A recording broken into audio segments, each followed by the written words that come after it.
2008 में भारत ने क्रिकेट की दुनिया में एक नया इतिहास रचा।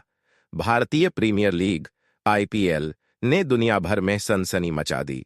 एक ऐसा क्रिकेट टूर्नामेंट जिसने न सिर्फ खिलाड़ियों को करोड़ों रुपए दिलवाए बल्कि पूरे देश को एक नई पहचान दी। लेकिन क्या आप जानते हैं कि इस टूर्नामेंट के पीछे छुपा हुआ एक काला सच था? आईपीएल की शुरुआत करने वाला नाम ललित मोदी, वह शख्स जिसे क्रिकेट की दुनिया का सबसे बड़ा निर्माता माना गया।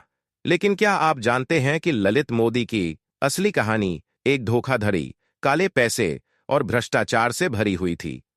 इस कहानी के पीछे छुपी एक गहरी साजिश है जिसने करोड़ों लोगों का विश्वास तोड़ा और पूरी दुनिया को हैरान कर दिया।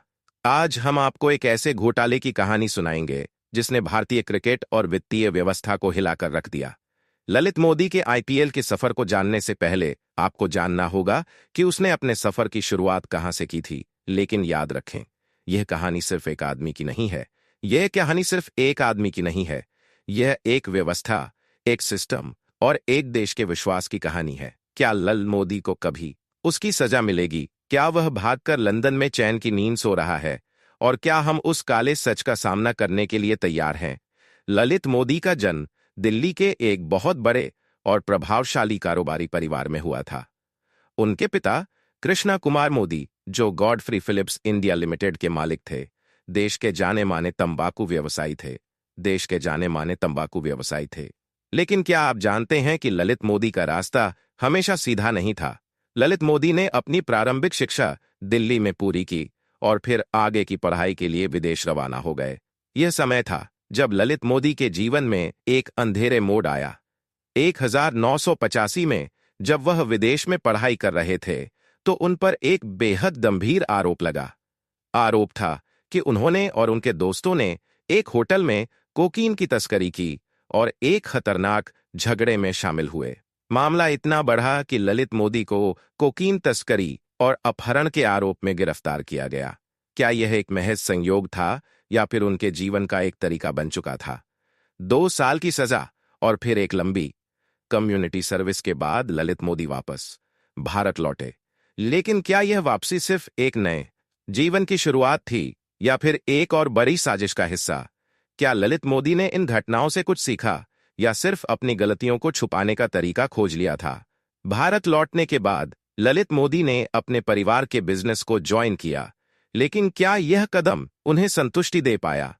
उनका मन इस पारंपरिक व्यापार में नहीं लगता था और जल्दी ही उन्होंने अपने कदम मीडिया और एंटरटेनमेंट की दुनिया में रख दिए। 1993 में उन्होंने मोदी एंटरटेनमेंट नेटवर्क की शुरुआत की, जो भारत में डिज्नी का कंटेंट प्रसारित करता था। लेकिन यह बिजनेस भी असफल रहा। क्या यह सिर्फ एक और असफलता थी या फिर इसके पीछे कुछ और ही था? इसके बाद ललित मोदी ने एक नई दिशा की ओर कदम बढ़ाया, ऑनलाइन गैम्बलिंग। 2002 में भारत में ऑनलाइन गैम्बलिंग को कानूनी मंजूरी मिल चुकी थी और ललित मोदी ने इसमें अपनी किस्मत आजमाई। केरला में सेक्सो नामक कंपनी की शुरुआत की, लेकिन जल्द ही यह कारोबार भी विवादों में घिर गया और केरल सरकार ने इसे बैन कर दिया। क्या यह सिर्फ एक संयोग था कि मोदी की सारी बिजनेस वेंचर्स असफल हो रही थीं, या फिर इन असफलताओं के पीछे एक और गहरी साजिश छिपी थी? क्या ललित मोदी के असफल व्यापारों का कोई और उद्देश्य था? क्या वह सच में सिर्फ पैसा कमाने की कोशिश कर रहे थे या कुछ और बड़ा खेल खेल रहे थे? 2007 में ललित मोदी ने एक जंगली आइडिया को पेश किया, एक निजी क्रिकेट लीग। उन्होंने देखा था कि दुनिया में क्रिकेट लीग की सफलता बढ़ रही थी और वह भारत में ऐसा कुछ बड़ा करना चाहते थे। यहां से शुरू हुआ आईपीएल का सफर। पहले बीसीसीआई ने उनके प्रस्ताव को ठुकरा दिया, लेकिन ललित मोदी ने हार नहीं मानी। उसने खुद को बीसीसीआई के अंदर घुसाने के लिए राजनीतिक कनेक्शंस का सहारा लिया। उन्होंने खुद को पंजाब, हिमाचल और राजस्थान क्रिकेट एसोसिएशन में स्थापित किया और फिर 2005 में बीसीसीआई के वाइस प्रेसिडेंट बने। क्या यह कदम सिर्फ क्रिकेट में अपनी जगह बनाने के लिए था या ललित मोदी के पास और भी बड़े प्लान थे? 2008 में आईपीएल का आगाज हुआ, एक टूर्नामेंट जो सिर्फ क्रिकेट को नहीं बल्कि व्यापार और मनोरंजन को भी एक साथ लाया। पहले ही साल में आईपीएल ने सफलता के नए रिकॉर्ड बना दिए। लेकिन क्या यह सफलता सिर्फ क्रिकेट की वजह से थी या इसके पीछे कोई और खेल चल रहा था। जब आईपीएल ने सफलता हासिल की तो ललित मोदी का नाम हर जुबान पर था, लेकिन कुछ ही समय बाद ऐसे कई आरोप सामने आए जो मोदी के इस स्वर्णिम दौर को धूमिल कर रहे थे। Nepotism and corruption, reference to Rajasthan Royals. आरोप थे कि मोदी ने आईपीएल के फ्रेंचाइजी अधिकारों को अपने रिश्तेदारों और दोस्तों को सौंपा। राजस्थान रॉयल्स की फ्रेंचाइजी का मालिकाना हक ललित मोदी ने अपने रिश्तेदारों को देकर बड़ी गलती की थी। द कोची तस्कर्स केराला स्कैंडल। फिर आए कोची तस्कर केरल की विवादित कहानी। एक टीम जिसे बीसीसीआई ने अपनी शर्तों के साथ मंजूरी दी थी, लेकिन ललित मोदी ने उसे आईपीएल से बाहर करने के लिए जानबूझकर दस्तावेजों पर साइन नहीं किए। क्या ये सभी आरोप सही थे या फिर यह सिर्फ एक साजिश का हिस्सा था? 2010 में ललित मोदी की सच्चाई बाहर आई जब उसने एक विवादास्पद ट्वीट किया। उसने कोची तस्कर और शशि थरूर के बीच के समझौते को सार्वजनिक किया। यह कदम उसे भारी पड़ा। बीसीसीआई ने उसे सस्पेंड कर दिया और मनी लॉन्ड्रिंग, भ्रष्टाचार के आरोप लगे। ललित मोदी पर आरोप थे कि उसने आईपीएल के ब्रॉडकास्टिंग राइट्स में बड़े पैमाने पर घोटाला किया, जिससे उसका खुद का बिजनेस फायदे में रहा। फिर उसी साल मोदी लंदन भाग गए और भारत में उनके खिलाफ कई वारंट जारी हुए।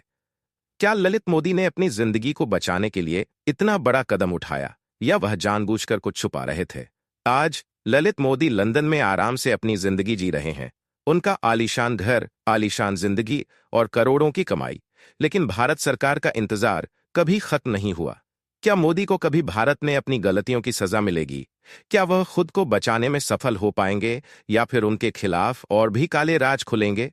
क्या ललित मोदी कभी न्याय के दायरे में आएंगे या फिर वह हमेशा से बाहर रहेंगे?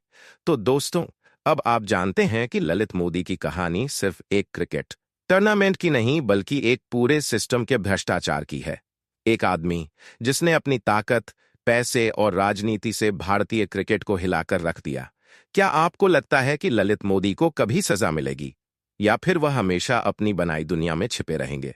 आपका क्या विचार है? नीचे कमेंट्स में बताइए।